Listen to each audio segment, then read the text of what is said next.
4-5 দিন হলো নতুন করে আবার ভাঙা শুরু করে দিয়েছে। এটা যদি আপনারা একটু জল আমাদের সংস্থা করে দিতেন, ব্যবস্থা করতেন, আমাদের এলাকাবাসী অনেক উপকার হইতো। কিন্তু আসে যায়, বহু লোকজন আসছে যাচ্ছে, দেখি যাচ্ছে, মাইপি যাচ্ছে। উন্নয়ন বোর্ডের লোকজনও আসছে, আইসি মাইপি দেখাশোনা করে যাচ্ছে। ওই মাইপি গেল, বললো যে অল্প দিনের মধ্যে আপনাদের কাজ করে দেবো, কিছু এরমভাবে আমাদের আশ্বাস দেয়, কিন্তু কোনো কাজ হয় না। নদী ভাঙন হইলে যে বালু উত্তোলন উঠছে, এই আপনার কার্গো যাওয়াতে এই অবস্থাটা, মানে কার্গো যাওয়াতে ঢেউ হচ্ছে, ঢেউতে আপনার এই ভেঙে চলে যাচ্ছে।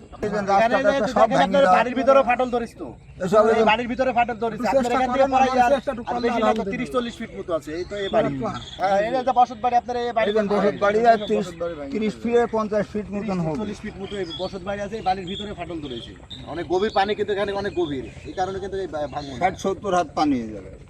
তো পানি উন্নয়ন বোর্ডের লোকও আইসে, এই মাইপি টাইপি সব কিন্তু কিছু, আবার ঢাকায় থেকে এক্সপার্ট টিমও আইছিল, মহিলা ইঞ্জিনিয়ার সব দেখে গেছে। কিন্তু এখান থেকে তো আমাদের জমি জায়গা নাই বাবা, আমাদের জমি জায়গা, বাড়ি করার জমি জায়গা কিছু একটা না, বাড়ি ঘরও নাই, একটা ছাপড়া যে আমরা সেখানে যাই থাকবো।